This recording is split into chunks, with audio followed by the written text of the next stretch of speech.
Hi friends, ఈరోజు మనము 8th క్లాస్లోని సాంఘిక మత సంస్కరణ ఉద్యమాల గురించి తెలుసుకుందాం.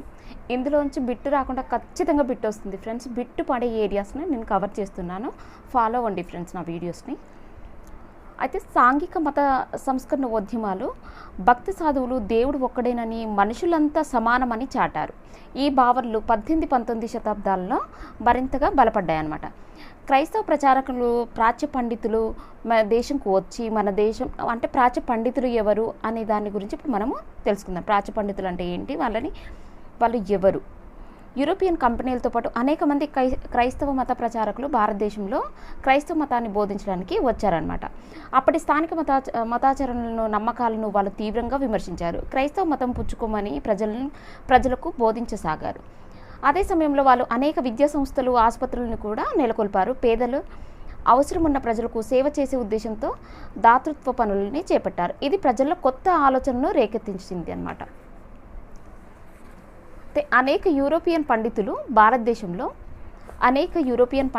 భారతదేశ ప్రాచీన సాహిత్యాన్ని చదివి, అనుసరించి, అనువదించి పుస్తకాలను అనేక యూరోపియన్ పండితులు భారతదేశ ప్రాచీన సాహిత్యాన్ని చదివి, అనువదించి పుస్తకాలుగా ప్రచురించారు.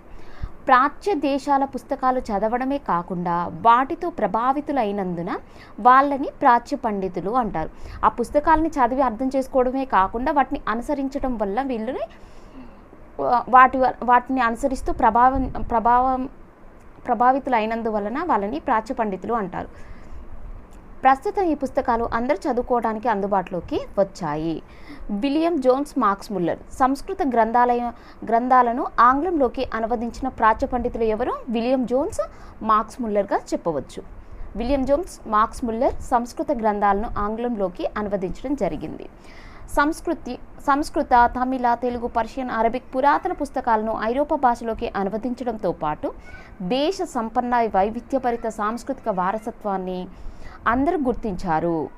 వారి మతాలలోని తమ భావనలు కొత్తగా వ్యాఖ్యానించడానికి వీలు కలిగిందనమాట. సంస్కృతి, తమిళ, తెలుగు, పర్షియన్, అరబిక్ పురాతన పుస్తకాల్లో ఐరోపా భాషలోకి అనువదించడంలో దేశ సంపన్న వైవిధ్యభరిత సాంస్కృతిక వారసత్వాన్ని అందరూ గుర్తించారు. యూరోపియన్లు భారతదేశంలో అచ్చు యంత్రాన్ని ప్రవేశపెట్టారు. దీనివల్ల ఎన్నో వార్తాపత్రికలు, ఇతర పత్రికలు ప్రచురించబడ్డాయి. అనేక భారతీయ భాషల్లో సైతం పుస్తకాలు ప్రచురితమయ్యాయి. దీని ఫలితంగా అనేక మందికి చాలా తక్కువ ధరకు పుస్తకాలు అందుబాటులోకి వచ్చాయి. ఈ వార్తాపత్రికలు, పుస్తకాలు ప్రజల్లో చర్చలు, వాదోపవాదాలకు దోహదపడ్డాయి. పత్రికలు, పుస్తకాలు అధిక సంఖ్యాక ప్రజలకు అందుబాటులోకి వచ్చాయి. ఏమేమి అధిక సంఖ్యాక ప్రజలకు అందుబాటులోకి వచ్చాయి? పుస్తకాలు కానీ, పత్రికలు కానీ, అధిక పుస్తకాలు, పత్రికలు, వార్తాపత్రికలు, రోజు చదివే వార్తాపత్రికలు ఇవన్నీ ప్రజలకు, సాధారణ ప్రజలకి కూడా అందుబాటులో రావడం జరిగిందనమాట. అయితే ఇప్పుడు మనం ఓవరాల్గా చూస్తే క్రైస్తవ ప్రచారకులు, ప్రాచ్య పండితులు అనుకున్నాం కదా. అనేక యూరోపియన్ పండితులు భారత ప్రాచీన సాహిత్యాన్ని చదివి వాటిని అనువదించి పుస్తకాలుగా ప్రచురించారు. వీటిచే ప్రభావితులైన వాళ్ళనే ప్రాచ్య పండితులు అంటారు. సంస్కృత గ్రంథాలని ఆంగ్లంలోకి అనువదించారు. ఎవరెవరు అనువదించారు? William Jones Max Muller. సంస్కృతం, తమిళ, తెలుగు, పర్షియన్, అరబిక్ పురాతన పుస్తకాలను ఐరోపా భాషలోకి అనువదించడంతో పాటు దేశ సంపన్న వైవిధ్యభరిత సంస్కృతిని అందరూ కూడా గుర్తించడం జరిగింది. నెక్స్ట్ బ్రహ్మ సమాజం గురించి తెలుసుకుందాం. బ్రహ్మ సమాజం బెంగాల్లో మతపర ఉద్యమాలు ఏ విధంగా ఉన్నాయో ఇప్పుడు చూద్దాం. రాజా రామ్మోహన్ రాయ్ బెంగాల్ 1772లో పుట్టాడు. అతడు సంస్కృత, పర్షియన్, ఇంగ్లీష్ భాషల్లో పండితుడు అనమాట. ఏ భాషలో? సంస్కృతం, పర్షియన్, ఇంగ్లీష్ భాషల్లో పండితుడు. అరబిక్, లాటిన్, గ్రీకు భాషలు కూడా ఇతనికి తెలుసు. గ్రీకు భాషలు కూడా ఇతనికి తెలుసు. మనకు ఒక భాష తెలియడానికి చాలా నానా తంటాలు పడుతుంటాము. ఒకటి కన్నా ఎక్కువ నేర్చుకోవడానికి ఇతను చూడండి ఎన్ని నేర్చుకున్నారు. సంస్కృతం, Persian, English, Arabic, Latin, Greek భాషలు ఇవన్నీ ఇతనికి తెలుసు. కానీ పండితుడు ఎందులో అంటే సంస్కృతం, పర్షియన్, ఇంగ్లీష్లో పండితుడు అనమాట. అయితే హిందూ, ఇస్లాం, క్రైస్తవ, సూఫీ వంటి అనేక మత సిద్ధాంతాలు చదివాడు. హిందూ మతాన్ని, ఇస్లాం మతం, క్రైస్తవ మతం, సూఫీ వంటి అనేక మత సిద్ధాంతాలని కూడా ఇతడు చదివాడు. అనేక పుస్తకాలు చదవడం వల్ల అతనికి అర్థమైంది ఏంటంట, దేవుడు ఒక్కడే అన్న నమ్మకం కలిగింది. విగ్రహ ఆరాధన, బలులు ఇవ్వటం సరికాదని అతనికి అనిపించింది. అన్ని ప్రముఖ మతాల్లో ఒకే నమ్మకాలు కలిగి ఉన్నాయని ఇతడు చెప్పడం జరిగింది. మతాలను విమర్శించటం సరికాదని అతడు భావించాడు. హేతుబద్ధంగా ఉన్నప్పుడు, ప్రజలకు ప్రయోజనకరంగా ఉన్నప్పుడు మాత్రమే మత భావనలు అంగీకరించాలని కూడా అతడు భావించాడు. పూజారులు అధికారాన్ని తిరస్కరించి తమ మతంలోని మూల గ్రంథాలను చదవమని ప్రజలను అతడు కోరాడు. ఏమని కోరాడంట ప్రజల్ని ఈ రాజా రామ్మోహన్ రాయ్? పూజారుల అధికారాన్ని తిరస్కరించి మూల గ్రంథాలను చదవమని ప్రజలను అతడు కోరడం జరిగింది. ముద్రణలోని కొత్త సాంకేతిక విజ్ఞానాన్ని ఉపయోగించుకొని అధిక సంఖ్యలో ప్రజలకు చేరటాన్ని అతడు తన భావాలను పత్రికల్లో పుస్తకాలుగా ప్రచురించాడు. ముద్రణలోని కొత్త సాంకేతిక విజ్ఞానాన్ని ఉపయోగించుకొని అధిక సంఖ్యలో ప్రజలకు చేరటానికి అతడు తన భావనల్ని ఎక్కడ ప్రచురించాడు? పత్రికల్లో పుస్తకాలుగా ప్రచురించడం జరిగింది. 1828 రామ్మోహన్ రాయ్ బ్రహ్మ సమాజాన్ని ఏర్పాటు చేశారు. బ్రహ్మ సమాజం ఎప్పుడు ఏర్పడింది? 1828. ఎవరు ఏర్పాటు చేశారు? రాజా రామ్మోహన్ రాయ్ ఏర్పాటు చేయడం జరిగింది. దేవుడు ఒక్కడే అన్న సిద్ధాంతంపై ఆధారపడిన విశ్వజనీన మతంలో నమ్మకం ఉన్న వాళ్ళందరితో కలిసి దీనిని స్థాపించారు. ఏ ఉద్దేశంతో స్థాపించడం జరిగింది? బ్రహ్మ సమాజం అంటే దేవుడు ఒక్కడే అన్న సిద్ధాంతంతో స్థాపించడం జరిగింది. 1833లో రామ్మోహన్ రాయ్ చనిపోయిన తర్వాత ఈ ఉద్యమాన్ని దేవేంద్రనాథ్ ఠాగూర్, కేశవ చంద్రసేన్ వంటి వాళ్ళు నాయకత్వం వహించారు. వీళ్ళు దేశమంతటా తిరుగుతూ ఉపన్యాసాలు ఇస్తూ తమ భావాలను ప్రచారం చేశారు. అయితే 1833లో ఈ రాజా రామ్మోహన్ రాయ్ చనిపోయిన తర్వాత ఎవరు దీనికి నాయకత్వం వహించడం జరిగింది? దేవేంద్రనాథ్ ఠాగూర్, కేశవ చంద్రసేన్. అయితే వీళ్ళు దేశమంతటా తిరుగుతూ ఉపన్యాసాలు ఇస్తూ తమ భావాలను ప్రచారం చేశారనమాట. కేశవ సేన్ మహారాష్ట్రలో తిరుగుతూ ఉపన్యసించిన ఫలితంగా ఈ కేశవ చంద్రసేన్ మహారాష్ట్రలో తిరుగుతూ ఉపన్యసించిన ఫలితంగా 1867లో బొంబాయిలో ప్రార్థన సమాజం ఏర్పడింది. ప్రార్థన సమాజాన్ని ఎవరు ఏర్పాటు చేశారు అంటే యాక్చువల్గా ఆత్మారాం పాండురంగ ప్రార్థన సమాజాన్ని ఏర్పాటు చేయడం జరిగింది. కేశవ చంద్రసేన్ మహారాష్ట్రలో తిరుగుతూ ఉపన్యసించిన ఫలితంగా 1867లో బొంబాయిలో ప్రార్థన సమాజం ఏర్పడింది. నెక్స్ట్, బ్రహ్మ సమాజం లాంటి భావనలు ఉన్న దీనిని ఆర్జీ భండార్కర్, ఎంజీ రణడేలు స్థాపించారు. ఈ ప్రార్థన సమాజాన్ని మహారాష్ట్రలో తిరుగుతూ ఉపన్యసించాడు కదా, ఈ బొంబాయిలో ప్రార్థన సమాజం ఏర్పడింది. బొంబాయిలో ప్రార్థన సమాజం ఎవరు ఏర్పాటు చేశారు? ఆర్జీ భండార్కర్, ఎంజీ రణడేలు ఏర్పాటు చేయడం జరిగింది. కేశవ చంద్రసేన్ ఉపన్యాసాల నిమిత్తం మహారాష్ట్రలో ఉపన్యాసాలు ఇచ్చాడు కదా, 1867లో బొంబాయిలో ప్రార్థనా సమాజం ఏర్పడింది. ఎవరు ఏర్పాటు చేశారు, ఎవరు స్థాపించారు బొంబాయిలో అంటే, అయితే ఈ బ్రహ్మ సమాజం లాంటి భావనలు ఉన్నందువల్ల ఆర్జీ భండార్కర్, ఎంజీ రణడేలు ఈ ప్రార్థనా సమాజాన్ని స్థాపించడం జరిగింది. దక్షిణ భారతదేశంలో సంస్కరణ ఉద్యమాన్ని ప్రారంభించింది ఎవరు? కందుకూరి వీరేశలింగం పంతులు గారు ప్రారంభించడం జరిగింది. అయితే ఈ కందుకూరి వీరేశలింగం పైన కూడా ఈ కేశవ చంద్రసేన్ యొక్క ప్రభావం చాలా ఉంది. వీరేశలింగం ఆంధ్రప్రదేశ్ బ్రహ్మ సమాజాన్ని స్థాపించాడు. వీరేశలింగం ఆంధ్రప్రదేశ్లో బ్రహ్మ సమాజాన్ని స్థాపించడం జరిగింది. అతడు తన పూర్తి శక్తి సామర్థ్యాలను వితంతువుల పునర్వివాహానికి, బాల్య వివాహాల నిషేధానికి దారపోశాడు. తన పూర్తి సామర్థ్యాలను ఎవరెవరికి అంకితం చేయడం జరిగిందనమాట? వితంతువుల పునర్వివాహం కోసం, బాల్య వివాహాల నిషేధం కోసం దారపోశాడు. అంటే వాళ్ళ కోసమే ఇంకా ఆయన జీవిత కాలం పోరాటాలు జరిపాడనమాట. ఆ రోజుల్లో నిషిద్ధమైన మహిళల చదువు కోసం అతడు చాలా పోరాడాడు. వీరేశలింగం భార్య పేరేంటి? రాజ్యలక్ష్మి. కందుకూరి వీరేశలింగం టైం పీరియడ్ వచ్చేసి 1848 జననం, 1919 మరణం. ఈజీ గుర్తుపెట్టుకోవచ్చు. 1919 జలియన్వాలా బాగ్, రౌలత్ చట్టం ఇవన్నీ 1919లోనే రావడం జరిగింది. ఈ ముస్లింలకి నియోజకవర్గాలు కేటాయించినది కూడా 1919లోనే. అయితే బ్రహ్మ సమాజంలో భేదాభిప్రాయాలు ఏర్పడిన చిన్న సంస్థలుగా విడిపోయింది. బ్రహ్మ సమాజంలో భేదాభిప్రాయాలు ఏర్పడడం వల్ల చిన్న సంస్థలుగా విడిపోవడం జరిగింది.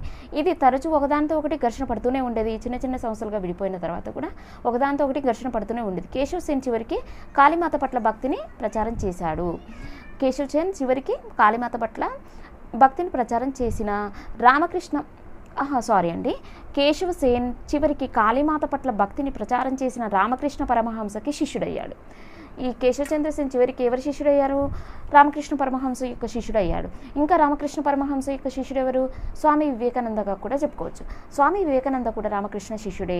అతడు 2 ఉద్దేశాలతో రామకృష్ణ మఠాన్ని స్థాపించాడు. ఈ స్వామి వివేకానంద 2 ఉద్దేశాలతో రామకృష్ణ మఠాన్ని స్థాపించాడు. బ్రహ్మ సమాజాన్ని ఏ సిద్ధాంతం ప్రకారం స్థాపించడం జరిగింది? దేవుడు ఒక్కడే అన్న సిద్ధాంతం, విశ్వజనీన మతంలో నమ్మకం ఉన్న వాళ్ళందరినీ కలిసి ఈ బ్రహ్మ సమాజాన్ని స్థాపించడం జరిగింది. అయితే ఈ స్వామి వివేకానంద రామకృష్ణ మఠాన్ని 2 ఉద్దేశాలతో స్థాపించాడు. సంస్కరణలతో కూడిన హిందూ మత పునరుద్ధరణ, జాతి పునర్నిర్మాణానికి సామాజిక సేవ. సంస్కరణలతో కూడిన హిందూ మత పునరుద్ధరణ కోసం జాతి పునర్నిర్మాణానికి సామాజిక సేవా కార్యక్రమాల్లో పాల్గొనడం. హిందూ మతం ఇతర మతాల కంటే గొప్పదని వివేకానందుడు భావించాడు. ఈ స్వామి వివేకానంద ఏం భావించాడు? హిందూ మతమే ఇతర మతాల కన్నా అన్నిటికన్నా గొప్పది అని భావించడం జరిగింది.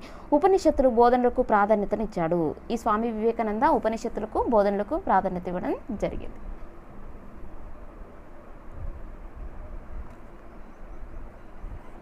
ప్రాధాన్యతను ఇచ్చాడు. ఇవి అనువాదమయ్యి పెద్ద సంఖ్యలో ముద్రించబడ్డాయి.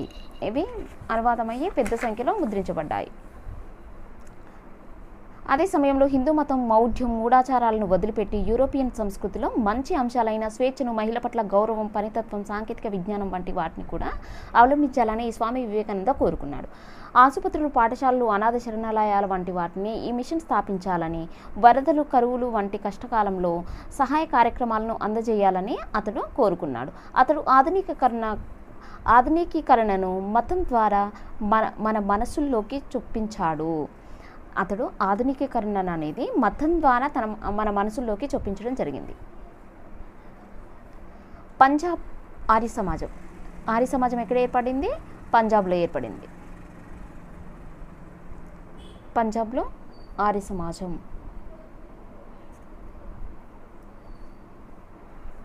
స్వామి దయానంద సరస్వతి 1824లో 1883. ఈ స్వామి దయానంద సరస్వతి యొక్క టైం పీరియడ్ వచ్చేసి 1824 నుంచి 1883. ఒక సాంఘిక సంస్కర్త. అతడు సనాతన సంప్రదాయాలతో కూడిన హిందూ మతాన్ని తిరస్కరించి సన్యాసిగా మారి దేశమంతటి తిరగసాగాడు. ఆర్య సమాజ్ స్థాపించింది దయానంద సరస్వతి. మనం బ్రహ్మ సమాజానికి, ఆర్య సమాజానికి, ఈ రామకృష్ణ మిషన్ అంటే అది వేరు. ఈ బ్రహ్మ సమాజం, ఆర్య సమాజంగా కన్ఫ్యూజ్ అవుతాం ఫ్రెండ్స్. ఆర్య సమాజం వచ్చేసి మనకి స్వామి దయానంద సరస్వతి. బ్రహ్మ సమాజం వచ్చేసరికి రాజా రామ్మోహన్ రాయ్. ఎట్లా గుర్తుపెట్టుకోండి? బ్రహ్మ రావొత్తు పలుకుతుంది చూడండి, అట్లా గుర్తుపెట్టుకోండి. బ్రహ్మ సమాజం, బ్రహ్మ రావొత్తు పలుకుతుంది, రాజా రామ్మోహన్ రాయ్, అట్లా గుర్తుపెట్టుకోండి.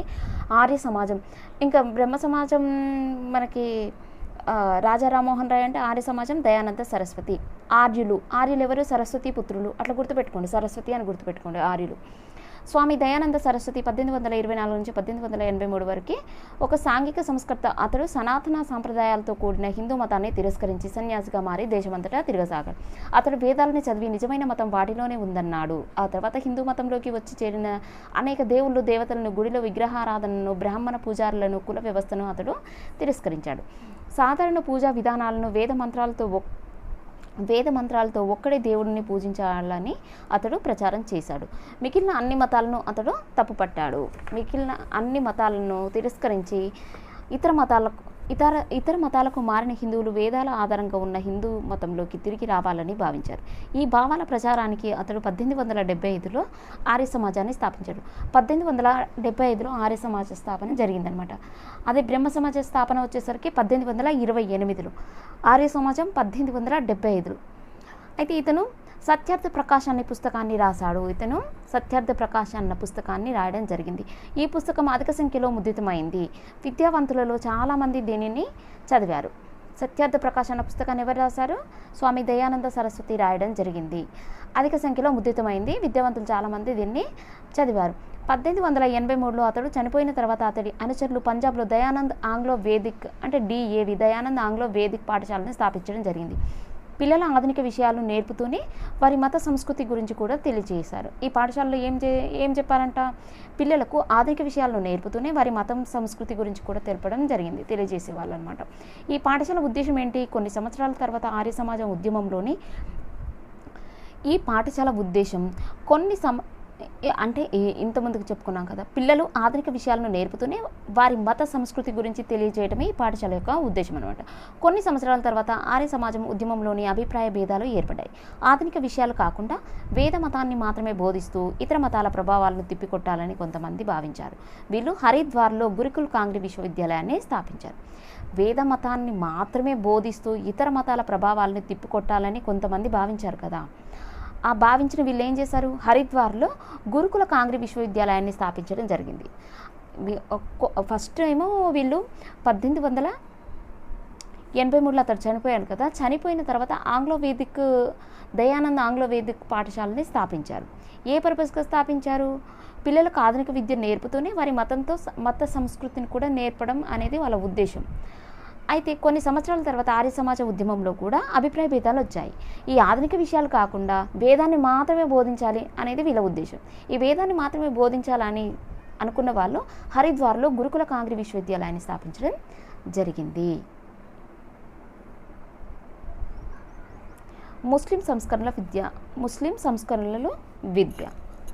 మనము ఇది తెలుసుకుపోయే ముందు ఒకసారి బ్రహ్మ సమాజం, ఆర్య సమాజం గురించి ఓరల్ రివ్యూ ఇస్తాను, ఒక్కసారి వినండి ఫ్రెండ్స్. బ్రహ్మ సమాజం బెంగాల్ మతపర ఉద్యమాలు, బెంగాల్లో జరిగేవి. రాజా రామ్మోహన్ రాయ్, బెంగాలా మహారాష్ట్రనా, బ్రహ్మ సమాజ్ బెంగాల్ మతపర ఉద్యమాలు. రాజా రామ్మోహన్ రాయ్ 1872 నుంచి 1833, అంటే 1872లో జన్మించాడు. 1772లో జన్మించి 1833లో మరణించడం జరిగింది. ఇతను ఏ భాషలో పండితుడు, సంస్కృతం, పర్షియన్, ఇంగ్లీష్ భాషల్లో పండితుడు అనమాట. ఎవరు, రాజా రామ్మోహన్ రాయ్. అయితే అరబిక్, లాటిన్, గ్రీకు భాషలు కూడా ఇతనికి తెలుసు. హిందూ, క్రైస్తవ, ఇస్లాం, సూఫీ అనేక మత సిద్ధాంతాలు చదివాడు ఇతను. హిందూ మతం, క్రైస్తవ మతం, ఇస్లాం, సూఫీ మతాలని కూడా అనేక మత సిద్ధాంతాలని చదివి అందులో ఏం తెలుసుకున్నాడు, దేవుడు ఒక్కడే అన్న నమ్మకాన్ని కల్పించాడు. అన్ని మతాలు ఒకే నమ్మకం కలిగి ఉన్నాయి, ఒకే విషయాన్ని చెప్తున్నాయి అని చెప్పడం జరిగింది. పూజారుల అధికారాన్ని తిరస్కరించి మూల గ్రంథాలు చదవమని కోరాడు. 1828లో బ్రహ్మ సమాజం ఏర్పాటు చేశాడు.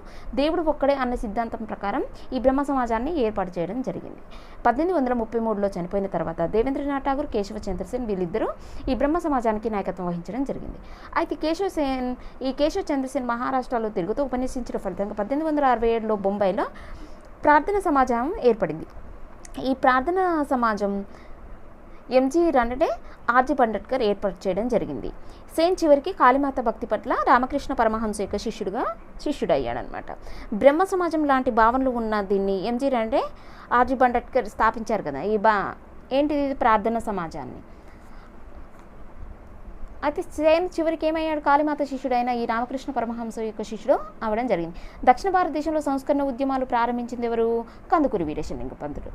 అయితే ఈ ఇతని ప్రభావం కందుకూరి వీరేశలింగం ఎవరి ప్రభావంతో స్థాపించడం జరిగింది, ఎవరి ప్రభావం ఎక్కువగా ఉంది అని అంటే మనకి కేశవ చంద్రసేన్ యొక్క ప్రభావం ఎక్కువగా ఉంది. వీరేశలింగం ఆంధ్రప్రదేశ్లో బ్రహ్మ సమాజాన్ని స్థాపించాడు. వితంతు పునర్వివాహానికి, బాల్య వివాహాల నిషేధానికి కృషి చేశాడు. మహిళల చదువు కోసం కూడా ఇతను చాలా కృషి చేయడం జరిగింది. అదేవిధంగా స్వామి వివేకానంద రామకృష్ణ శిష్యుడు. ఈ స్వామి వివేకానంద ఎవరు, రామకృష్ణ శిష్యుడే. రామకృష్ణ మఠాన్ని స్థాపించాడు. 2 ఉద్దేశాలతో స్థాపించాడు. ఏంటంటే ఆ 2 ఉద్దేశాలంటే సంస్కరణలతో కూడిన హిందూ మత పునరుద్ధరణ, జాతి పునర్నిర్మాణానికి సామాజిక సేవా కార్యక్రమాలని చేయాలి. జాతి పునర్నిర్మాణానికి సామాజిక సేవా కార్యక్రమాల్లో పాల్గొనటం. హిందూ మతం ఇతర మతాల కంటే గొప్పదని ఇతని ఉద్దేశం. ఉపనిషత్తులకు ప్రాధాన్యత ఇవ్వడం జరిగింది. హిందూ మతం మూఢాచారాలను వదిలిపెట్టి యూరోపియన్ సంస్కృతిలో మంచి అంశాలైన స్వేచ్ఛ, మహిళల పట్ల గౌరవం, పనితత్వం, సాంకేతిక విజ్ఞానం వాటిని అవలంబించుకోవాలని కోరుకున్నాడు ఇతను. ఎవరు, స్వామి వివేకానంద. నెక్స్ట్ పంజాబ్లో ఆర్య సమాజ్. మనం ఎంతసేపు తెలుసుకున్నాం కదా. ఈ ఆర్య సమాజాన్ని స్థాపించింది ఎవరు, స్వామి దయానంద సరస్వతి. ఈయన టైం పీరియడ్ వచ్చేసి మనకి 1824 నుంచి 1883గా చెప్పుకోవచ్చు. 1875లో ఆర్య సమాజాన్ని స్థాపించాడు. ఇతని పుస్తకం ఏంటి, సత్యార్థ ప్రకాశ్ అనే పుస్తకాన్ని రాశాడు. వేదాలను చదివి నిజమైన మతం అందులోనే ఉందన్నది ఎవరు, స్వామి దయానంద సరస్వతి. విగ్రహ ఆరాధన, పూజారులని, కుల వ్యవస్థని తిరస్కరించాడు. వేద మంత్రాలతో ఒక్కడే దేవుణ్ణి పూజించాలని అతడు ప్రచారం చేశాడు. ఇతర మతాలకు వెళ్ళిన హిందువులని వేదాల ఆధారంగా హిందూ మతంలోకి రావాలని ఇతను కోరుకోవడం జరిగింది. 1883లో ఇతను చనిపోయాడు. ఆ తర్వాత అతని అనుచరులు పంజాబ్లో ఆంగ్లో ఓరియంటెడ్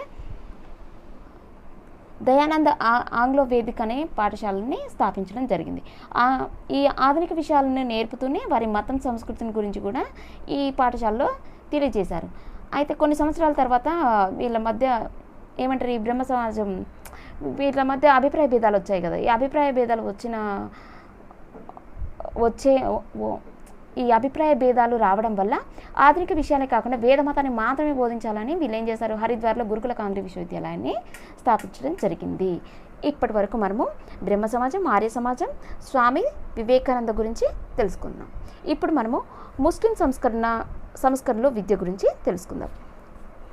ఈ సంస్కరణవాద హిందువులు సనాతనవాదులతో ఘర్షణ పడాల్సినట్లే సంస్కరణవాద ముస్లింలు కూడా వారి సనాతన మతాచారాలతో తలపడాల్సి వచ్చింది. సారీ ఫ్రెండ్స్, అసలు తడబడుతున్నాను. సంస్కరణవాద హిందువులు సనాతనవాదులతో ఘర్షణ పడాల్సి వచ్చినట్లే సంస్కరణవాద ముస్లింలు కూడా వారి సనాతన మతాచారాలతో తలపడాల్సి వచ్చింది. 1857 తిరుగుబాటు అణచివేత ముస్లింలు ఆంగ్లేయుల మధ్య తీవ్ర విభేదాలు సృష్టించింది. ఇస్లామిక్ సూత్రాలకు విరుద్ధంగా ఉన్నాయి కాబట్టి ఆధునిక విజ్ఞానాన్ని, శాస్త్రం, తత్వశాస్త్రాలను బోధించే ఇంగ్లీష్ విద్యను చాలామంది మౌలవీలు తిరస్కరించడం జరిగింది. అయితే ఈ సర్ సయ్యద్ అహ్మద్ ఖాన్ ఏం చేశాడు, ఈ సర్ సయ్యద్ అహ్మద్ ఖాన్ యొక్క టైం పీరియడ్ వచ్చేసి 1817 1898 గుర్తుపెట్టుకోండి. అయితే ఈ అహ్మద్ ఖాన్ వంటి అనేక ముస్లింలకు బ్రిటిష్ వాళ్ళకి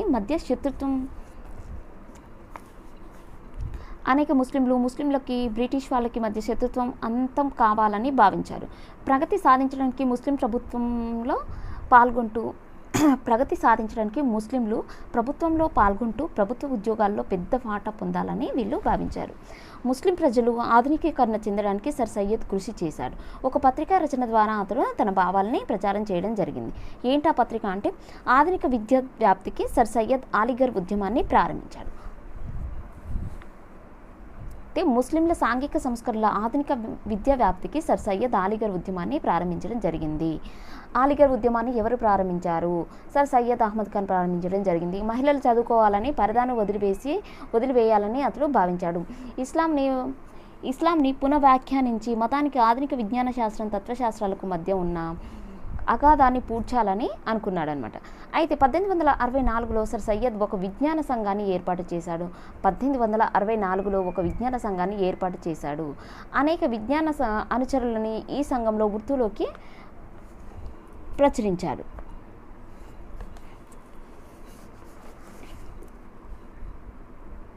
ఈ సంఘంలో ఉర్దూలోకి అనువదించి ప్రచురించింది. అనేక విజ్ఞాన శాస్త్ర ప్రచురణలను ఈ సంఘం ఉర్దూలోకి అనువదించి ప్రచురించింది. 1875లో అలీగర్ మహమ్మద్ ఆంగ్లో ఓరియంటెడ్ కళాశాలని స్థాపించడం జరిగింది. ఈ అలీగర్ మహమ్మద్ ఆంగ్లో ఓరియంటెడ్ కళాశాల ఎప్పుడు స్థాపించారు? 1875. ఎవరు స్థాపించారు? సర్ సయ్యద్ అహ్మద్ ఖాన్ స్థాపించడం జరిగింది. అతడు చేసిన వాటిలో ప్రముఖమైనది అది ఇస్లామిక్ వాతావరణంలో ఇంగ్లీష్ విజ్ఞాన శాస్త్రాలను బోధించడానికి ప్రయత్నించింది. కాలక్రమంలో ఇది భారతీయ ముస్లింలకు అత్యంత ప్రధానమైన విద్యా సంస్థగా ఎదిగింది. ఆ తర్వాత ఇది అలీగర్ ముస్లిం విశ్వవిద్యాలయంగా అభివృద్ధి చెందిందనమాట. ఎప్పుడు అలీగర్ ముస్లిం విశ్వవిద్యాలయం అయింది ఈ అలీగర్ మహమ్మద్ ఆంగ్లో ఓరియంటెడ్ కళాశాల అంటే 1920లో అలీగర్ ముస్లిం విశ్వవిద్యాలయంగా మారిందనమాట.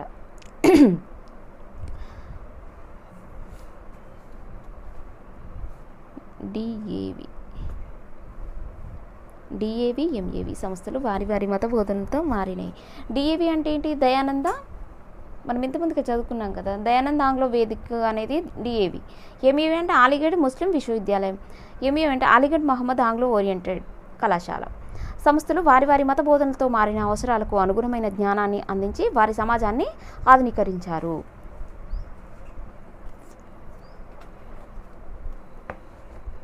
నెక్స్ట్ సాంఘిక సంస్కరణలో మహిళల పాత్ర ఏ విధంగా ఉంది ఇప్పుడు మనము చూద్దాం. ప్రస్తుత మధ్యతరగతికి చెందిన అనేక మంది ఆడపిల్లలు బడికి వెళుతూ మగపిల్లలతో పాటు చదువుకుంటున్నారు. ఆ తర్వాత వాళ్ళలో చాలామంది కళాశాల, విశ్వవిద్యాలయాల్లో చదివి ఉద్యోగాలు చేస్తున్నారు. మగపిల్లల లాగానే ఆడవాళ్ళు కూడా రకరకాల ఉద్యోగాలు చేపట్టి స్వేచ్ఛ ఉందని భావించారు. వాళ్ళు దూర ప్రాంతాలకు కూడా వెళ్ళి ఉద్యోగాలు చేస్తున్నారు. చట్టం ప్రకారం మహిళలు వయోజనులు అయితే వాళ్ళకి ఇష్టమైన వాళ్ళను ఏ కులం నుంచి అయినా, ఏ మతం నుంచి అయినా పెళ్లి చేసుకోవచ్చు, లేదా అసలు పెళ్లి చేసుకోకుండా కూడా ఉండవచ్చు. వితంతువులు మళ్ళీ పెళ్లి చేసుకోవచ్చు. పురుషులందరిలాగానే మహిళలందరూ ఓటు వేయవచ్చు, ఎన్నికల్లో పోటీ చేయవచ్చు, ప్రజా జీవనంలో పాల్గొనవచ్చు. మహిళలు ఇప్పటికీ వివక్షతను ఎదుర్కొంటున్నప్పటికీ దానికి వ్యతిరేకంగా వాళ్ళు పోరాడవచ్చు, తమ హక్కుల్ని సాధించుకోవచ్చు. 200 సంవత్సరాల క్రితం పరిస్థితులు చాలా భిన్నంగా ఉండేవి. చాలామంది పిల్లలకి 5-6 సంవత్సరాలకు పెళ్ళిళ్ళు జరిగిపోయేవి. హిందూ ముస్లిం పురుషులు ఒకరికంటే ఎక్కువ భార్యల్ని, హిందువులు కానీ ముస్లింలు కానీ పురుషుల్లో ఒకరికంటే ఎక్కువ మంది భార్యల్ని కలిగి ఉండవచ్చు. దేశంలో కొన్ని ప్రాంతాల్లో ఉన్న కుల మహిళలను చనిపోయిన భర్త శవంతో పాటు కొన్ని ప్రాంతాల్లో ఉన్నత కుల మహిళలను భర్త శవంతో పాటు సజీవంగా దహనం చేసేవారు. దీనినే ఏమంటారంట, సతీ అంటారు. సతీ సహగమనం చేయమని వితంతు పరిస్థితి చాలా దారుణంగా, సతీ సహగమనం చేయని వితంతు యొక్క పరిస్థితి చాలా దారుణంగా ఉండేది. వాళ్ళని చూడడం శుభసూచకం కాదంటూ రక్షణ లేని కారణంగా వాళ్ళని ఎన్నో రకాలుగా హింసించేవాళ్ళు. వాళ్ళు గుండు చేయించుకొని తెల్లచీర కట్టుకోవాల్సి వచ్చేది. శుభకార్యాల్లోకి పాల్గొనిచ్చేవాళ్ళు కాదు. మహిళలకు ఆస్తి హక్కు కూడా ఉండేది కాదు. చాలామంది మహిళలు చదువుకునే అవకాశం కూడా ఉండేది కాదు. దేశంలోని చాలా ప్రాంతాల్లో ఆడపిల్లలు చదువుకుంటూ ఆమె భర్త అత్తమామలు అదుపాజ్ఞలతో ఉండదని భావించేవాళ్ళు. చదువుకుంటేనంట ఆ భర్త యొక్క అత్తమామల యొక్క అదుపాజ్ఞలో ఉండరని భావించేవాళ్ళంట. అయితే అన్ని వర్గాల ప్రజల్లో ఈ పరిస్థితి లేదు. ఇటువంటి పరిస్థితులు ఎక్కువగా ఉన్నత కులాల్లోనే, బలమైన వర్గాల్లోనూ ఉండేది. గిరిజన సమాజాల్లో, శ్రామిక ప్రజలలో ఇది తక్కువ. ఈ డబ్బా ఒకసారి చూడండి ఫ్రెండ్స్, ఇది చాలా చాలా ఇంపార్టెంట్. ఇందులోంచి మనకు ఖచ్చితంగా బిట్టుపడే అవకాశం ఉంటుంది. ఇలాంటి వాటిని మాత్రం అసలు మిస్ అవ్వకండి. వివాహానికి కనీస వయస్సు 1846లో వివాహానికి కనీస వయసు ఏ సంవత్సరంలో ఏ విధంగా ఉందో ఇప్పుడు మనం తెలుసుకుందాం. 1846లో 10 సంవత్సరాల లోపు ఆడపిల్లలకు పెళ్లి చేయడాన్ని నిషేధిస్తూ చట్టం చేశారు. 1846లో 10 సంవత్సరాల లోపు ఆడపిల్లలకి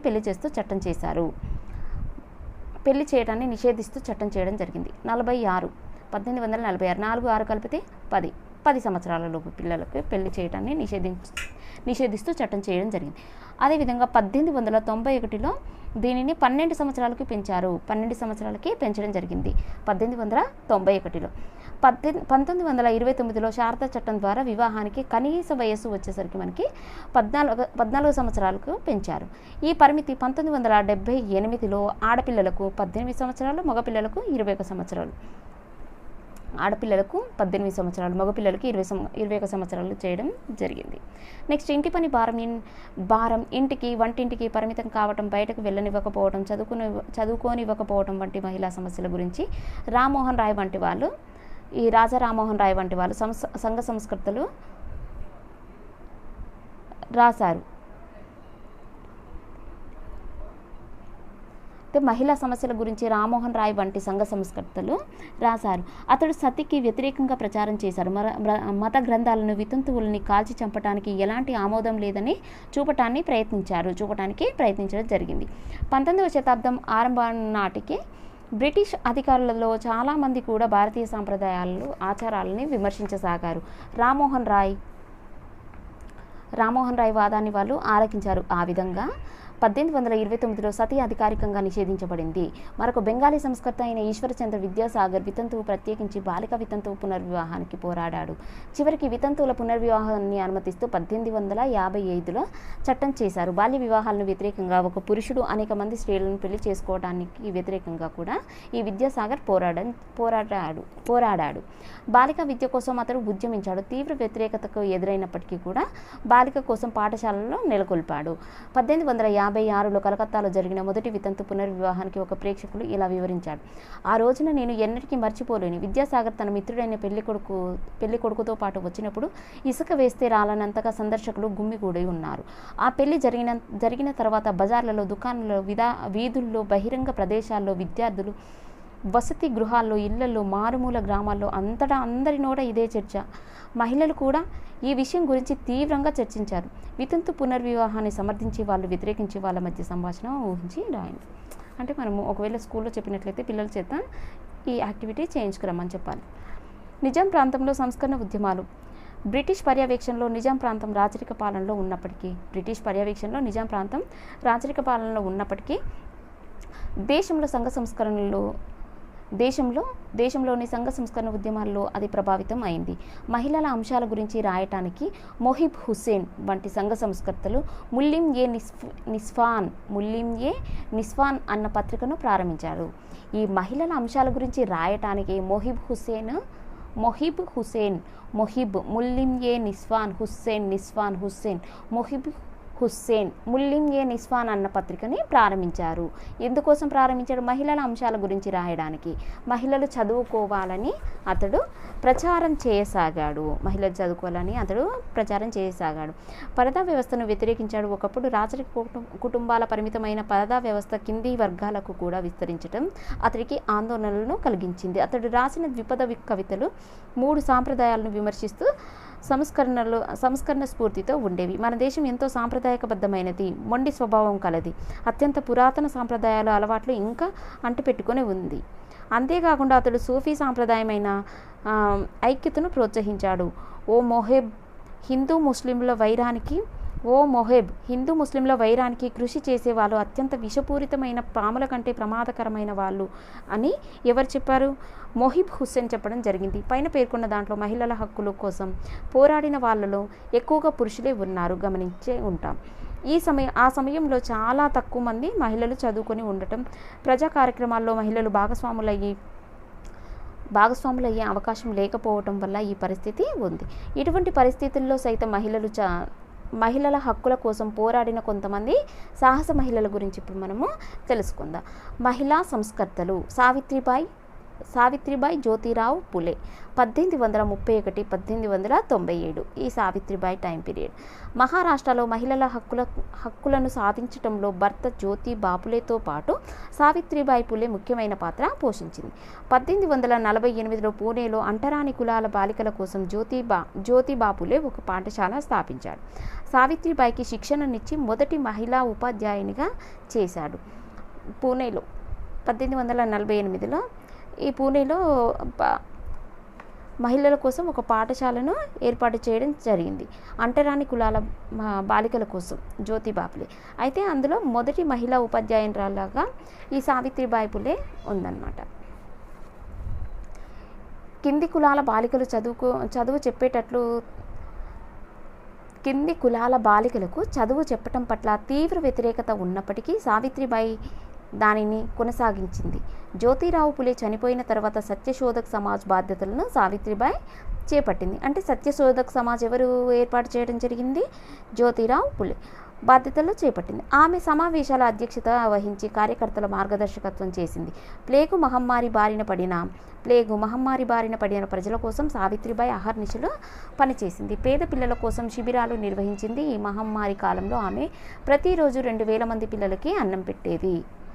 తారాబాయి షిండేది ఒకటి ఇవ్వడం జరిగింది. ఇక్కడ ఆమె చదువుదాం ఇప్పుడు. మీకు మీ ప్రాణం మీద ఎంత ప్రేమో మహిళలకు కూడా అలాగే ఉంటుందా? సారీ అండి, అంటే ఈమె చెప్పిందనమాట. అమ్మాయిల్ని పోలుస్తూ మీకేనా మేము మనుషులం కాదా అన్నట్టు చెప్పడం జరిగింది. మీకు మీ ప్రాణం మీద ఎంత ప్రేమో మహిళలకు కూడా అలా ఉండదా? ఒక స్త్రీ భర్త చనిపోతే ఆమెకు జీవితంలో ఏం మిగిలి ఉంది? మంగలి వచ్చి మీ కళ్ళు జల్లబరచడానికి ఆమె కురులు జుత్తు పూర్తిగా కొరికేస్తాడు. ఆమె పెళ్ళిళ్ళకు శుభకార్యాలకు సుమంగులులైన ఇతర మహిళలను వెళ్ళే కార్యక్రమాలకు వెళ్ళకూడదు. ఈ నిషేధాన్ని ఎందుకు? ఆమె భర్త చనిపోయినందుకు. ఆమె దురదృష్టవంతురాలు.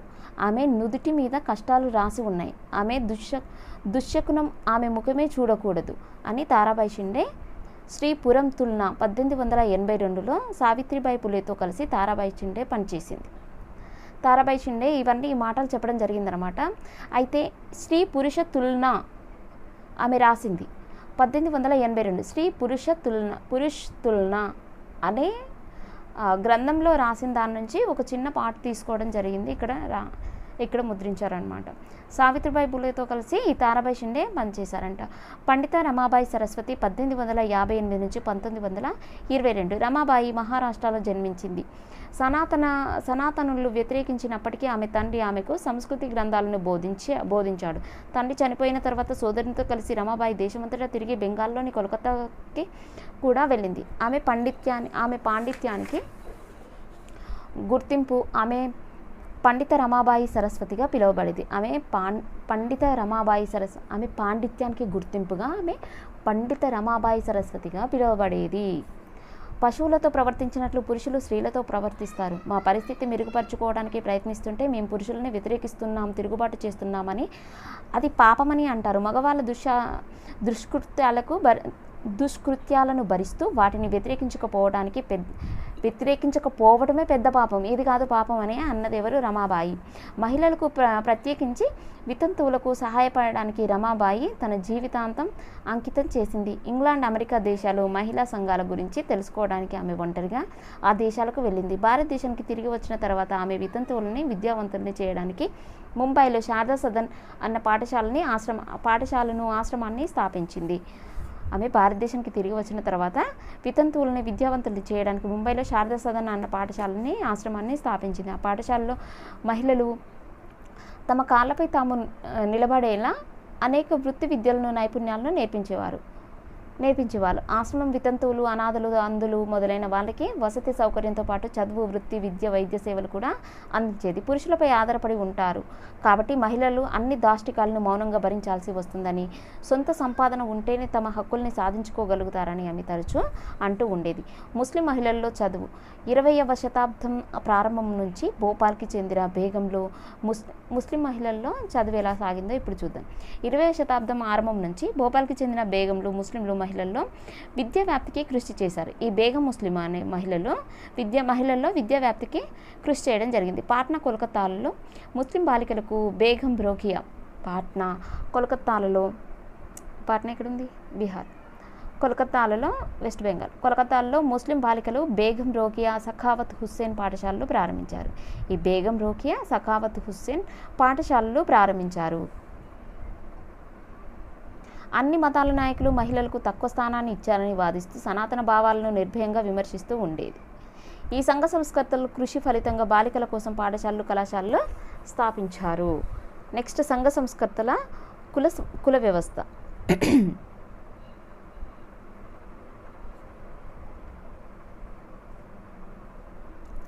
సంఘ సంస్కరణ, కుల వ్యవస్థ. గత తరగతుల్లో మీరు కుల వివక్షతను గురించి చదివారు. బ్రాహ్మణ, క్షత్రియులు వంటి ఉన్నత కులాల వాళ్ళు సమాజంలోని అట్టడుగు వర్గాలైన శ్రామిక ప్రజలు శూద్రులని అంటరాని వాళ్ళుగా చూసేవాళ్ళు. వాళ్ళు దేవాలయాల్లోకి రానిచ్చేవాళ్ళు కాదు. ఉన్నత కులాల వాళ్ళు ఉపయోగించే బావుల నుంచి నీళ్లు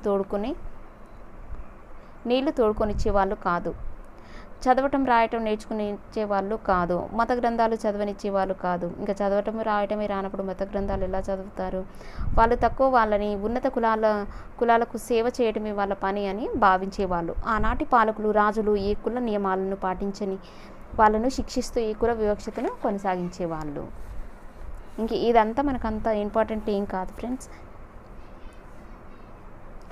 ఇప్పుడు మనము జ్యోతి బాపులే గురించి తెలుసుకుందాం. జ్యోతి బాపులే 1827 నుంచి 1890 వరకు. ఈయన టైం పీరియడ్ వచ్చేసరికి 1827 నుంచి 1890 వరకు.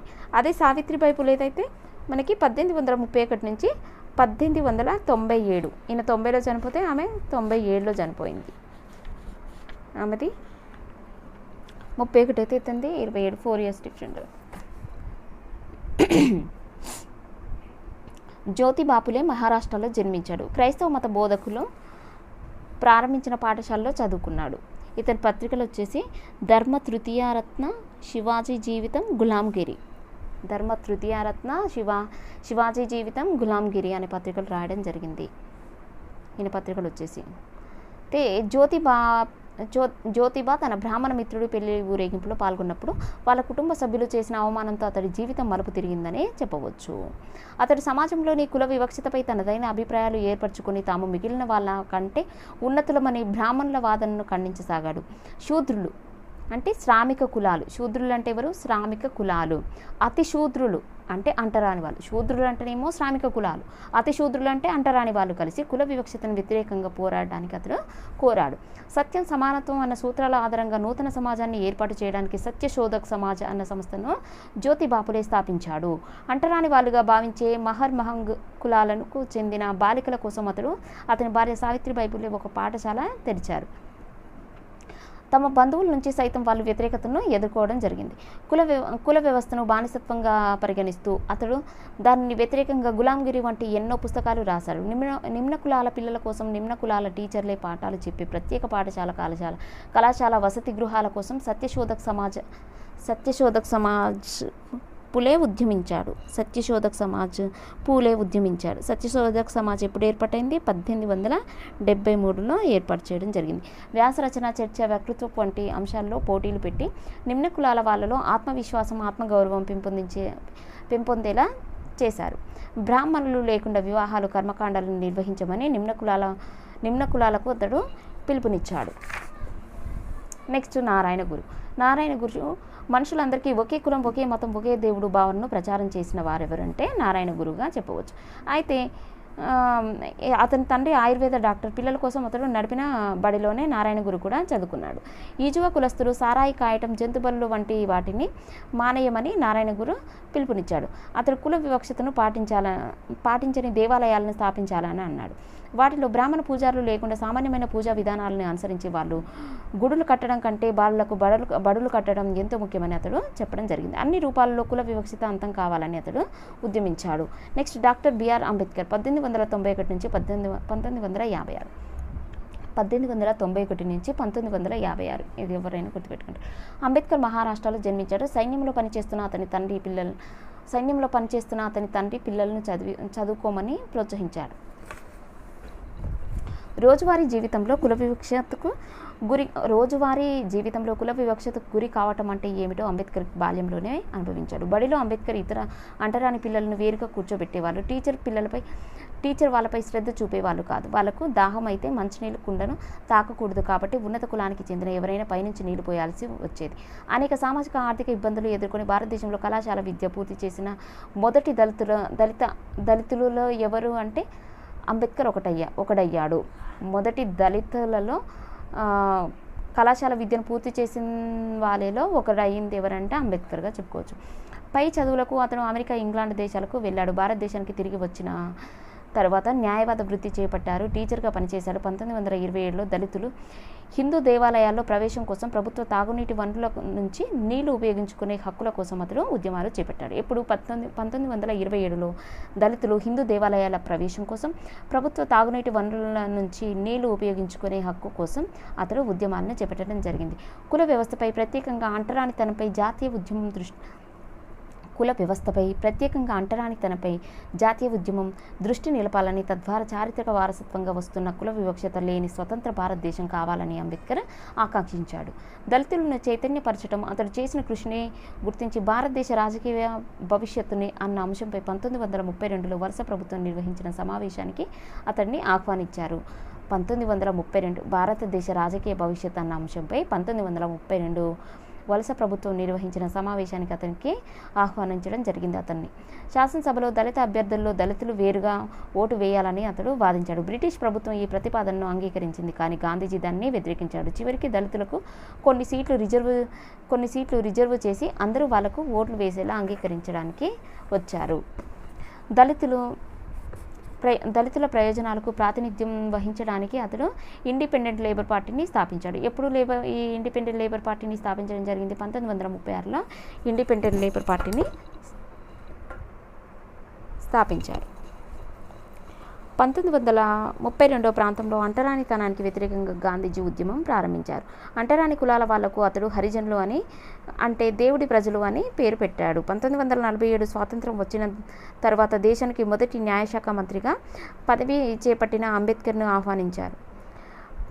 మొదటి న్యాయశాఖ మంత్రిగా పదవి చేపట్టమని అంబేద్కర్ని ఆహ్వానించారు.